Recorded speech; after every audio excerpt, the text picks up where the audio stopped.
siyan arewa, arewa, al'ummar arewa ta arewa, al'ummar arewa, masojojin mu an kashe su.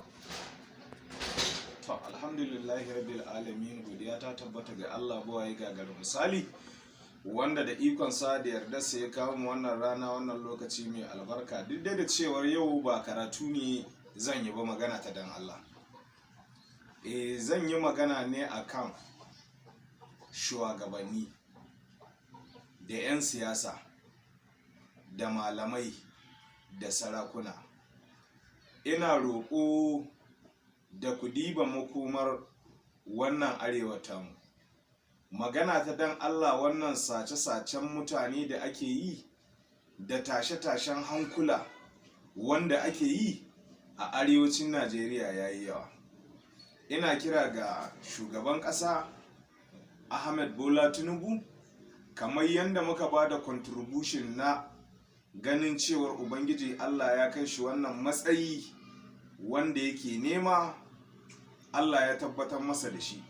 Muna son da ya waiwaya ya diba halin da arewacin Najeriya yake ciki. Muna kira ga Vice President mai girma Kashim Shettima da ya diba halin da arewacin Najeriya yake ciki. Ku diba irin tashin hankula da 'yan uwanmu da abokanan arzikanmu da sauran al'umman musulmi da waɗanda ma ba musulmi ba a arewacin Najeriya, halin da suke ciki.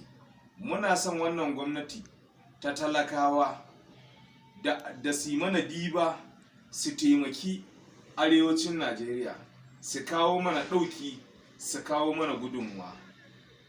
Sannan ina son ga dukkanin mutanen da suka ga wannan bidiyo nawa da su daure su sharing ɗin wannan bidiyo, saƙon ya je har inda muke da buƙatar ya je.